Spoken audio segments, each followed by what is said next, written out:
वो इश्क जो मौत के बाद भी जिंदा रहा। रात के ठीक 12:17 हो रहे थे। आसमान में बादल इतने घने थे कि चांद भी जैसे डरकर कहीं छुप गया हो।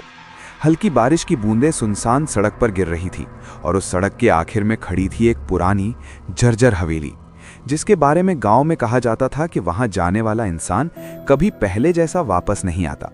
आरव उसी हवेली की तरफ बढ़ रहा था। उसके कंधे पर कैमरा टंगा था और आंखों में डर से ज्यादा जिज्ञासा। उसे भूत प्रेत की कहानियों पर कभी यकीन नहीं हुआ था। वो मानता था कि डर इंसान के दिमाग की सबसे बड़ी कमजोरी है।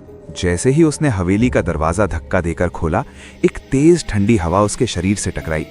दीवारों पर लगी पुरानी तस्वीरें, टूटा हुआ झूमर और जमीन पर बिखरी राख, सब कुछ जैसे किसी अधूरी कहानी को बयान कर रहा था। अचानक उसे लगा कोई उसे देख रहा है। आरव ने पीछे मुड़कर देखा।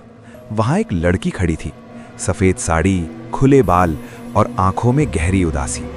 उसके चेहरे पर डर नहीं था, बल्कि एक अजीब सी शांति थी। तुम यहाँ क्या कर रही हो? लड़की ने धीरे से पूछा। आरव चौंक गया, लेकिन खुद को संभालते हुए बोला, मैं वीडियो शूट कर रहा हूँ। और तुम? लड़की हल्की सी मुस्कुराई। मैं यहीं रहती हूँ, मेरा नाम सिया है। उस रात दोनों ने देर तक बातें की। सिया की आवाज में एक दर्द था जिसे वो छुपाने की कोशिश कर रही थी। आरव ने उससे पूछा कि वो इतनी सुनसान जगह में अकेली कैसे रहती है, लेकिन सिया हर सवाल को टाल देती। उसके बाद आरव रोज उस हवेली आने लगा। रातें लंबी होती गईं और बातें गहरी। सिया को चांद देखना पसंद था, जबकि आरव को उसकी आंखों में झलकता वो सन्नाटा जो कुछ कहकर भी बहुत कुछ छुपा लेता था।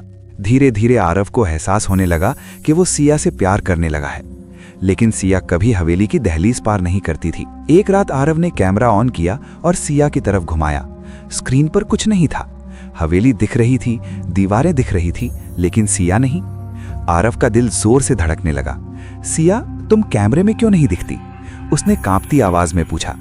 सिया की मुस्कान फीकी पड़ गई। उसकी आंखों से आंसू बहने लगे। क्योंकि मैं जिंदा नहीं हूं आरव, उसने कहा। उस पल हवेली की हवा और ठंडी हो गई।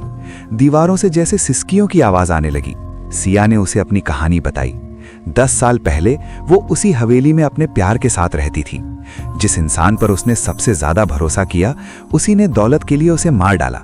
उसका शरीर हवेली के पिछवाड़े दफन कर दिया गया और उसकी आत्मा वहीं कैद होकर रह गई। मैं यहां से जा नहीं सकती आरव, सिया बोली, जब तक कोई मुझे सच में अपना ना ले। आरव की आंखों में दर्द था, लेकिन उससे कहीं ज्यादा प्यार। वो जानता था कि सिया जिस दुनिया से है, वहां जाने का मतलब सिर्फ एक है, मौत। कई रातों तक आरव अपने फैसले से जूझता रहा। हवेली की दीवारें अब उससे बातें करने लगी थी।